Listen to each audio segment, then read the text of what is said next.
नमस्कार दोस्तों, मैं सुमन यादव आप सभी का अपने यूट्यूब चैनल में स्वागत करती हूँ। आप लोगों के बीच एक कजरी गीत लेके आई हूँ। कैसा लगा कमेंट बॉक्स में ज़रूर बताइएगा। नैया खुशी खुशी बैठई बै पहिले धोइबै चरणवाना। नैया खुशी खुशी बैठऊ बै पहिले धोइब चरणवाना। जादू भरी है चरण की धुरिया, जादू भरी है चरण की धुरिया। हे राम सच्चे बताई ना, पत्थर पत्थर से नारी दिया बनाई, पहिले धोइब चरनियाना। पत्थर से नारी दिया बनाई, पहिले धोइब चरनियाना।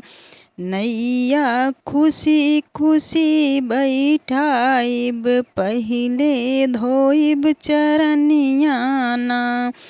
पत्थर से नाजुक है निवरिया, पत्थर से नाजुक है निवरिया। काठ से मढ़ के बनाई ना, काठ से मढ़ के बनाई ना। हमारी दूसरे नाई कमाई, पहिले धोइब चरनियाना। हमारी दूसरे नाई कमाई, पहिले धोइब चरनियाना। नैया खुशी खुशी बैठाइब, पहिले धोइब चरनियाना।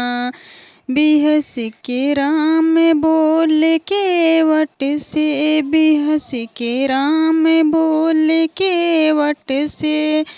समय निकलता जाई ना, पनिया जल्दी लाओ भाई, पहिले धोइब चरनियाना। पनिया जल्दी लाओ भाई, पहिले धोइब चरनियाना। नैया खुशी खुशी बैठाइब, पहिले धोइब चरनियाना। चरण धोई चरणामृत लीन्हा, चरण धोई चरणामृत लीन्हा। घरवा दीन्हा बटाई ना, घरवा दीन्हा बटाई ना। केवट सात पुस्त तरि जाई, पहिले धोइब चरनवाना।